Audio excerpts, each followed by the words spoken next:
മുംബൈ ക്യാമ്പിൽ നിന്ന് വരുന്ന വാർത്ത അത്ര ശുഭകരമായ ഒരു വാർത്തയല്ല. മലയാളി താരം വിഘ്നേഷ് പുത്തൂർ എന്തായാലും കാൽമുട്ടിന് പരിക്കേറ്റ് ടീമിന് പുറത്തായിരിക്കുന്ന ഒരു വാർത്തയാണ് ഇപ്പോൾ മുംബൈ ക്യാമ്പിൽ നിന്ന് അറിയാൻ കഴിയുന്നത്. വിഘ്നേഷ് പുത്തൂർ നമുക്കെല്ലാവർക്കും അറിയാം, കളിച്ച ആദ്യ മത്സരത്തിൽ തന്നെ എല്ലാവരെയും ഞെട്ടിച്ച പ്ലെയർ. ചെന്നൈക്കെതിരെ 32 റൺസ് വഴങ്ങി 3 വിക്കറ്റ് എടുത്ത വിഘ്നേഷ് പുത്തൂർ.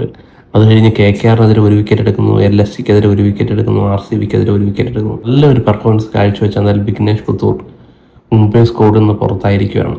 മുംബൈ എന്തായാലും പകരക്കാരനായിട്ട് രഘു ശർമ്മ എന്ന് പറഞ്ഞ ഒരു പ്ലെയറിനെ അവർ പഞ്ചാബിന്റെ പ്ലെയറുടെ ടീമിലേക്ക് ചേർത്തു. വിഘ്നേഷ് പുത്തൂറിന് എന്തായാലും ഈ സീസൺ നഷ്ടമാകുന്നു.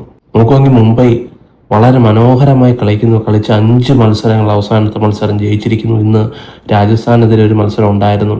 എന്നാൽ നിർഭാഗ്യവശാൽ വിഘ്നേഷ് പുത്തൂർ ടീമിനെ പുറത്തായിരിക്കുകയാണ്. കാൽമുട്ടിനേറ്റ പരിക്കാണ് കാരണം.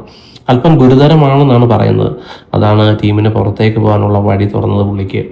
നല്ലൊരു പെർഫോമൻസ് എന്തായാലും പുള്ളിക്ക് കാഴ്ചവെക്കാൻ കഴിഞ്ഞു. എല്ലാവരെയും ഇംപ്രസ് ചെയ്യുന്ന ഒരു പെർഫോമൻസ് ആയിരുന്നു വിഘ്നേഷ് പുത്തൂറിന്റെ 2025. എന്തായാലും അടുത്ത വർഷത്തിൽ നല്ലൊരു കംബാക്ക് ചെയ്യാൻ പുള്ളിക്ക് കഴിയട്ടെ. പൂർണ്ണ ആരോഗ്യവാനായിട്ട് വേഗം തന്നെ ക്രിക്കറ്റ് മത്സരങ്ങളിലേക്ക് തിരിച്ചു വരാൻ പുള്ളിക്ക് കഴിയട്ടെ.